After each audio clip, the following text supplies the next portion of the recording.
Welcome to Hadley Presents. I'm your host, Ricky Anger, inviting you to sit back, relax, and enjoy a conversation with the experts.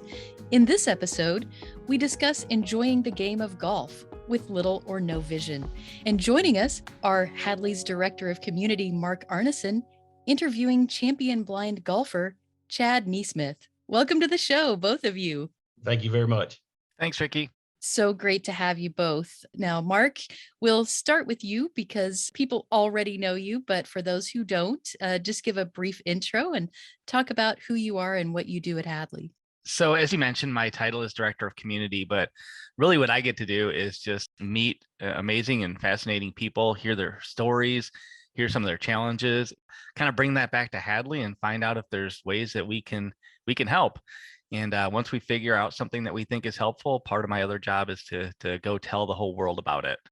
And Chad, how about you? I'm so looking forward to hearing more about your story. And before we jump into that, how about just a brief intro? I introduced you as a blind champion golfer, which is really, really cool. So tell us a bit about yourself. Well, my name again is Chad NeSmith. I'm 53 years old. I was raised in a small rural part of Alabama, Coleman, Alabama. Graduated in 1986 from high school, and I earned 2 masters and a doctorate by the time I was 26 from the University of Alabama in psychology and counselor education, and worked with my wife, who also has her doctorate. We've been married 27 years. So we ran a center for 20 years for children with special needs. After that, we moved to Nashville to work with a healthcare company now, and that's what we're doing. Fantastic. I'm looking forward to learning a bit more about golf. And I know that there are other people who are wanting to get back into the swing of things when it comes to golf.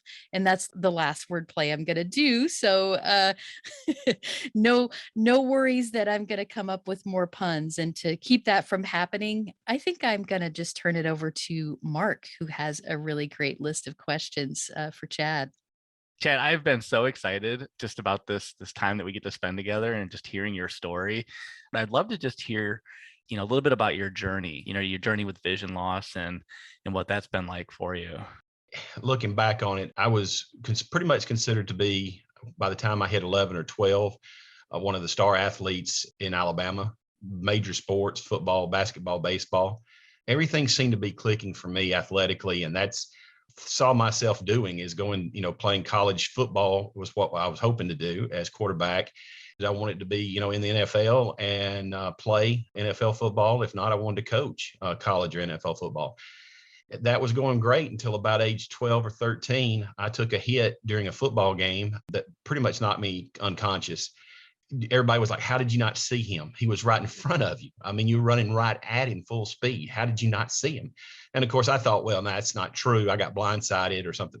Well, back then, I don't know if some of our listeners may remember the 8mm. That's what we had back then to review stuff. And they showed it to me, and I couldn't believe it. I mean, the guy was just sitting there squatting, waiting to make a tackle. And I mean, he made a legal hit, but he was squatted down. And what I didn't know at the time, I was already lost a lot of my peripheral vision. So when I'm looking straight ahead, thinking I've got a touchdown, 30 yards away, he was just under the bottom of my peripheral vision and just unloaded a great hit that I was not prepared for. And I mean, it just snapped my head back and I was out. At that time, nobody had a clue, okay, maybe needs contacts, maybe needs, and that was just starting contacts back then. They didn't even have soft contacts, they had the hard. We didn't have any specialists where I was growing up. So I was sent to Birmingham, Alabama. They didn't know what was going on. So they ended up going to Houston, Texas. And that's where they had at that time in the 80s, a retinal specialist. And I was diagnosed with retinitis pigmentosa. And they just flat out told me that, I was going to be going blind and it was going to be a slow process. I wouldn't wake up one morning and be blind, but every year it would get worse and worse. And it would always close in. So I'd have central vision and the outside would just keep coming in like, you're looking down the tube of a cardboard paper towel holder. That tunnel would get more and more narrow. And eventually it would just completely close altogether. And of course, being 13, I was like, well, if I don't talk about it, if I don't acknowledge it, then it doesn't exist. So they couldn't stop me from playing football at the time because my eyesight was still good enough. But the fear internally that I didn't acknowledge it then. Like I said, I'm 13, gonna live forever. But looking back on it, I was in fear every time I was on the football field that I was going to take another hit like that. It became obvious that it was a part of me, but I still wouldn't talk about it. A year later, they wouldn't sign for me to play. The docs wouldn't sign for me to medically play football or baseball anymore. It was looking back on it internally again for me, it was a relief, but I didn't act like that. I mean, I was angry, I was depressed, a lot of crying spells at night. I'd come to church every Sunday with my family. And at this point, I just told God, why did you do this? But the thing I look back on though is that had so many great friends that didn't party because I was a prime candidate for drugs and alcohol. If somebody would have got me at 14, 15 and said, hey, let's go to the lake, start, sipping the beers around the campfire. I mean, I'm telling you, I would have tried anything to feel better and just to get away from the pain. But I had friends who when we got together on Friday, Saturday nights, it was board games, it was watching movies, it was, just hanging out. And, I owe them so much. And they're still great friends of mine today. Sorry about that. So I finally lost all my sight when I was about 27, but that time from 14 to 18 was, it was pretty devastating. Thank you for sharing, Chad. I appreciate just your openness and your vulnerability. I can't imagine what a difficult time that was for you. So when did you learn to pick up golf, and when did that start, and how did you get involved in that? The biggest thing was when I was 27, I met my wife, and we were married 6 months after we started dating. And we've been now together almost 27 years. She played tennis and was a great tennis player.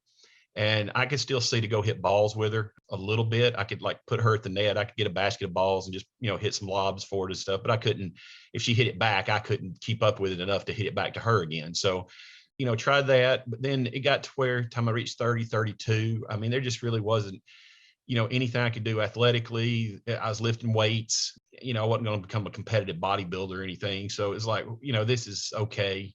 When I got to be about 37, 36, my wife came in and she said, look, I love you, but I got things I want to do on the weekends, and I'm tired of being your entertainment coordinator. So you got to find something to do and get out of the house. I said, well, what do you want me to do? I say, look, a lot of my friends go hunting, but they've already told me they're not going to let me sit in a blind with a gun and, shoot at movement that I hear. So, they're not going to allow that to happen at all. So I don't want to go fishing because I don't want a water moccasin to jump in a boat. So she said, you're going to learn to play golf. And I said, I'm going to learn to do what? My wife said, you're going to learn to play golf. And I said, okay, I'll tell you what, I'll give it 1 hour with somebody at the public golf course there in Tuscaloosa. And if they can teach me in 1 hour, one of the instructors, that I got a chance to hit this ball, then I'll do it. And about 30 minutes into it, I hit a little pitching wedge with a bump and run. That's all he wanted me to do was those chip shots and stuff. And I hit it where, I didn't even feel the ball come off the club. And I was like, oh, that's what it feels like. He goes, that's what it feels like. And from then on, I was hooked. I played and hit balls. My wife was the one that would take me to the driving range. And then she started playing. About 3 or 4 years into it, we found out that you could play blind golf tournaments. So then I said, okay, the next 2 years, I'm going to work as hard as I can now. I was working hard to play on the weekends with friends that could see. But now that I said, I got a way to compete and I want to see how good I can be. That's when we started really getting after it and really getting some great instruction, getting better players to help me go practice. Because my wife, again, she got to a point where she goes, look, when they're talking about how to hit a fade and set up to hit a draw, and she said, I don't know what all this is. So, at that time got volunteers and people to work with me. And that became something I wanted to do. I wanted to get to see how good I could be. You've gotten very good. How good you can be is very good, apparently. Chad, I want to go back just a little bit. So you I think you mentioned your friends that go hunting, and they've invited you along with, and some of the buddies that you're playing golf with now. Are those some of the same friends that you had in high school when you kind of learned that you were no longer able to play football? Yes. 3 of the 4 had started playing golf in their 20s, had asked me, you want to go out and you can putt on the greens and stuff or whatever and go out and just ride with us? And I was like, no, I don't think so. But then when I did the chipping thing and I called and I said, hey, I'm starting to play golf. And they were like, oh man. And, then when I played my first round with them 6 months later, where I felt like, I could hit a few shots, pick up a ball after I'd hit 5 or 6. I wouldn't hold up the whole course. And all of a sudden it became a passion for me. I found joy in doing it. And I couldn't wait to do it again. I wanted to learn about the game. I wanted to learn about club selection and why you wanted to learn about the physics of golf. But yes, 3 of the 4 people that were my best friends in high school, we still play golf today. I've heard from people in similar situations who have said it is really kind of tough to talk to your friends, to talk to their friends, about their vision loss. And even times when you felt like, you weren't able to continue to do some of the same things that you would do with your friends because they became more challenging. Was that ever something you experienced with those guys? Yeah, that's a great question. But being, my four friends and me, so five of us, and being, 14, 15, 16 years old, talking about feelings was really not anything you wanted to talk about. But like we'd get together and we'd play, poker. We'd all put in $10 and play some kind of poker tournament. But they saw as I started getting to where I couldn't even read my cards that I had in my hand. We showed up one night to play poker, and Scott, who's still one of my best friends of all the group there, he had big print cards. Without even asking, we were playing that next night with those large print cards where I could see it better. Then as we continued to play, my wife, we were having everybody over to play cards when I was 27 or 28, and I had Braille cards. My wife had ordered them. They looked like regular cards for everybody else, but the Braille's in the corners. And I was like, wow, okay, I can still play poker, and I don't need somebody sitting beside me to tell me what my cards are. So again, we didn't talk about it much, my friends and I, because again, we're teenage boys, but they knew, and they still, never said anything about coming to pick me up. They never said, hey, you owe us gas money. I had said, well, if y'all want me to go, y'all, you got to come pick. It was never had to be discussed. And that's again why, I had some great friends, and they were then, and they still are now. I know that you spend some time helping people learn golf as well. And I think that you and your wife have an organization where you're helping those with a visual impairment learn golf. Is that right, Chad? What happened was I was very fortunate when I started, and I told you I found out about there were blind golf tournaments around the world. I qualified for the 2016 Nationals. I had to shoot qualifying scores at other tournaments. In 2016, my first blind golf tournament, I won that one. And then I repeated in 2017 and 2018, and I also won the Irish Open, and I won the Guiding Eyes Classic in New York twice. The way we got into helping others is after 2016 and winning that, it was all about, I did it. I knew I could do it with hard work. I did it. The feeling lasted a long time, lasted for months. I just felt like I was on cloud nine. Every time I went to the golf course, people say, way to go, Doc, way to go. You national champ, blah, blah. And it was all about me. I guess that was making up for what I thought I got cheated, in my opinion, from when I was a teenager, not being able to reach that pinnacle in the sports I wanted to. And after winning it in 2017, though, that feeling lasted about a week. And I told my wife, I said, I can't believe this is over. I don't feel happy anymore. And, my wife's a very spiritual, always has been. And she said, it's because you didn't do it for the right reason. And I said, what are you talking about? Because when it comes to the two of us, I'm not the brightest one of the two. She's definitely smarter than I am. She said, last year you talked about winning it, and every time it was I. She said, you had a coach that was with you all year helping you, that went to it voluntarily. You didn't say we won it. You said I won it. Without your coach setting you up behind the ball like all the other blind golfers, I said, you couldn't hit a shot. And you just kept saying, I want it. And she goes, also, you didn't do anything with it afterwards. You didn't help anybody else. You didn't improve anybody else's life. She goes, now if you won it in 2017, you don't have anything else to hang your hat on. And she said, we need to do something to make a change. And so she and I sat down along with my parents and my mom and stepdad, and we said, what would that be? And they said, well, wouldn't you love to have had a golf club in your hand at age 14 when you couldn't play the other sports? And I said, oh God, yes, I'd have loved to have had one. And they said, well, why don't we do that for kids now? We sat down and set up a 501c3. It's called AVID, A Vision in Darkness. Every state has a blind school, state funded. And I called here, one for Tennessee is in Nashville. I called the Tennessee School for the Blind and said, I'd like to help with your golf team. And they said, we don't have a golf team. And I said, you got to be kidding me, because to me, it's like the most obvious sport for visually impaired and blind people to play, because the ball doesn't move. The target doesn't move. You don't have to run or jump. I mean, it just seems so obvious that they would have had golf. I mean, this is how naive I was, even though I was blind. We started the first golf team in the United States. No other state school has golf as a golf team and a golf practice. So we started the first golf team, blind golf team, and we got up to 14 kids right before AVID that were between the ages of 8 and 16. These kids were hitting the ball. It's not just a clinic we would do. We got them clubs. We got golf shirts that matched. We made it a practice on Monday and Wednesday afternoons after school. Our goal is to add one a year starting this year, as we want to add a different state blind school, a golf team, and teach them how to get it started. I'd like to see in 5 years, I'd like to see Tennessee, Georgia, Florida, South Carolina, North Carolina, all the kids get together in a central location and play against each other in a golf tournament for the first one that's ever been done. It's now not me winning. It's about me doing well to have a platform. But it's like now then, if I don't win, it's okay because these kids don't care. But it gives me a purpose of I want to keep trying to be better.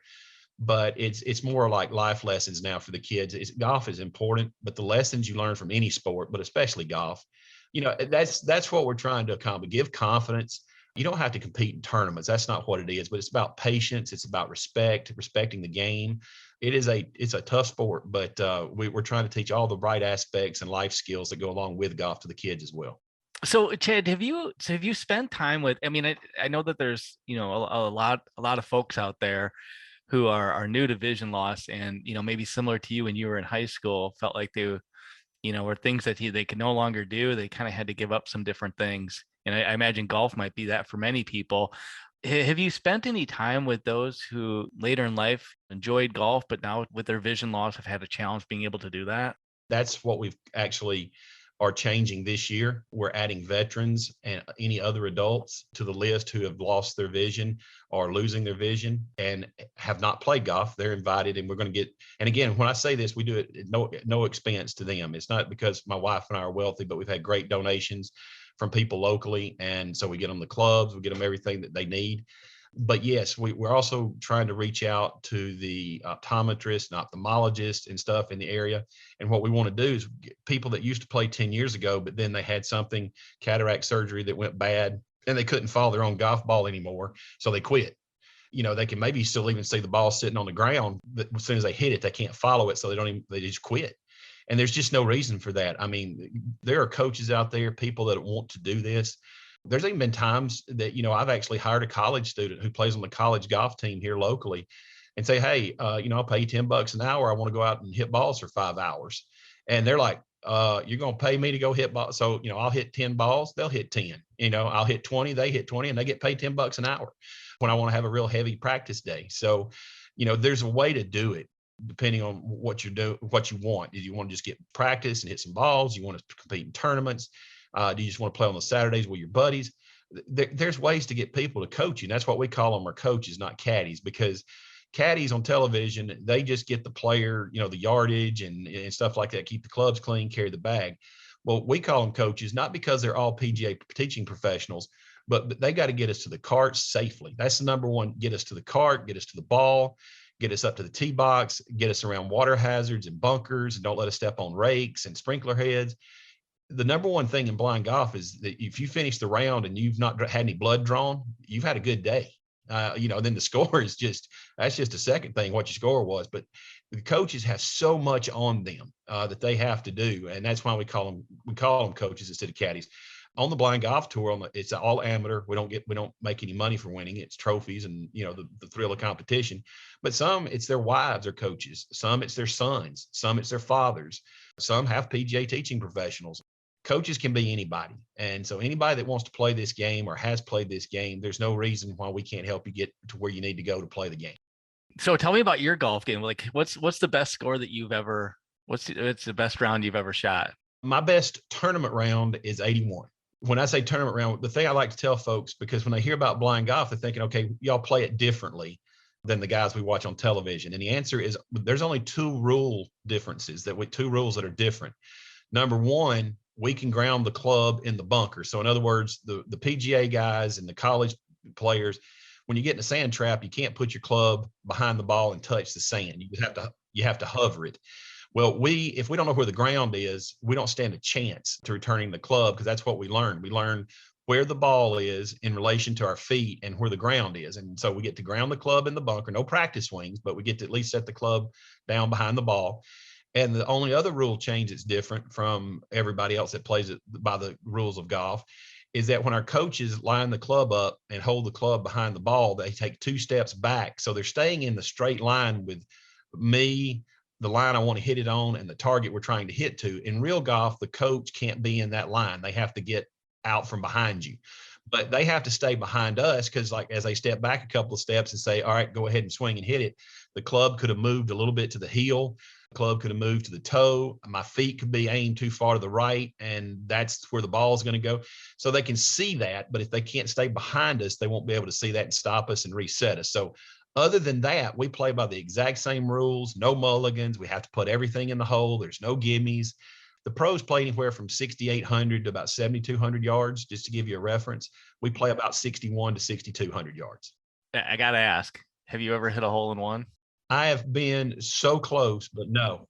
I've had so many chances where we thought it was going in, or we get up there and it's 6 inches or a foot, but not yet. But I sure am hoping. Quick funny story. Coach Moody was the women's basketball coach at the University of Alabama back when I was playing early, but I hadn't started playing tournament golf yet. I was still just trying to learn to play. And we had a scramble for charity for the University of Alabama. And they had some of the coaches out there on the tees with us, just saying, hi, Coach Moody, thanks for coming out, that kind of thing. I was on a par 3 and they said, okay, Doc, if you hold this, make a hole in one here on this 155 yards, you win this truck. And they said, that's going to be funny watching you drive this out of here. And I said, yeah, that'd be hilarious. Blind guy driving a big old Ford F-150. So anyway, I hit the shot and everybody says, dear Lord, that may be going in. The flag was over a ridge on the back level. And so we couldn't see the bottom foot of the flag and the ball never reappeared. And they had a spotter up at the green who was off to the side and he went and motioned finger down like it went in. So we started jumping around the tee box and everything. Coach Moody had forgot that I couldn't see. He came running in to give me a high five, and I was giving it the old tiger fist pump and caught him right under the chin and knocked him unconscious. So I hit him perfect right on the jaw with an uppercut. And so he was knocked out. And then I found out the ball wasn't in the hole. It was on the other side, so the spotter couldn't see it. It didn't go in. It was 3 inches. So I didn't win the truck. Coach Moody had to go to the ER. I was the one that knocked him unconscious. So it was eventful. Okay, Chad. So amazing things that you and your wife are doing in the world of golf. If somebody wanted to, what advice would you give to somebody who, again, maybe new to vision loss, is maybe thinking about the idea of getting back into this, never thought maybe it was possible? What kind of advice would you give them? I would tell you the first thing is that you just got to believe that you want to do it. Because if you're not going to do it for the right reason, meaning that you want to have something that you can get outside, something you can do and have camaraderie with some folks, you don't even need to try. And that's with anything, not just golf, but golf is the most difficult sport I've ever played. The room for error is so minute. A couple of millimeters makes a difference in a ball going straight or in the water. And you have to have patience, and you got to really have a passion and enjoy what you're doing. And so if you're ready for that and you want to try something difficult and you understand it's going to be difficult, and that's for a sighted person, it's going to be difficult. And for a blind person, it's going to be just as difficult.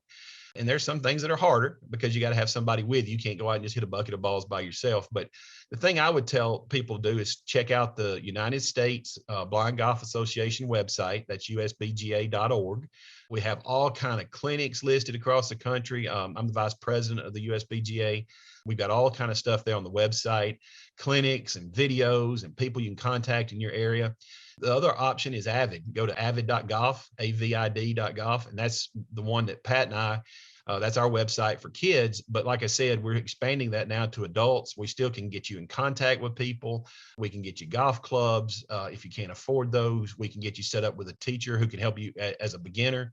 If you were an advanced player, but you haven't played in 10 years, then we'll get somebody to check you out, see where you're at in terms of your game, and then how much instruction you need to get back to it. We'll set you up with coaches, and you can interview the coaches, see if you like them. Just a lot of options we can give you. So I would say the USBGA.org is the national website, and then our website, if you want to check it out, is avid.golf, and either one of those websites would be a great starting point. That's excellent. Yeah, we'll have both of those things in our show notes for those of you who are listening and didn't manage to write it down. No worries. It's all on the website along with this episode. Any other final thoughts that you'd like to leave our listeners with before we wrap it up? The thing that turned my life around about golf and getting off the couch and beat the depression, because there's a lot of people that are losing their sight or have lost their sight. And the number one thing they're dealing with is depression. Because again, if you're born blind, you don't know anything else. But if you've been able to see and been able to drive and been able to snow ski and been able to go out and on your own go hunting or work your farm, and then you lose your eyesight where you can't do those things, I mean, it's devastating. Make sure you keep searching for, a way to come to peace with what's happening. It may be talking to somebody, it may be talking to your spouse, it may be talking to a parent, it may be talking to your pastor at church, it may be going to something and somebody says something and you hear something. So don't stay on the couch. Get out, do things, try different things, find what gives you joy, and you can beat depression. You can beat this. So would I take my eyesight back today? The answer is yes. I mean, everybody says, oh, you wouldn't take your sight back. Well, yeah, I would. It's just not going to keep me from living my life anymore if I don't have it. So I just thought I'd just tell everybody, encourage everybody, you got to keep trying. You can't give up. Giving up it's the easy thing to do. Absolutely. I love that. Thank you so much for sharing your story and just sharing your journey with us. Thank you very much for having me. Got something to say? Share your thoughts about this episode of Hadley Presents, or make suggestions for future episodes. We'd love to hear from you. Send us an email at podcast@hadley.edu. That's podcast@hadley.edu. Or leave us a message at 847-784-2870. Thanks for listening.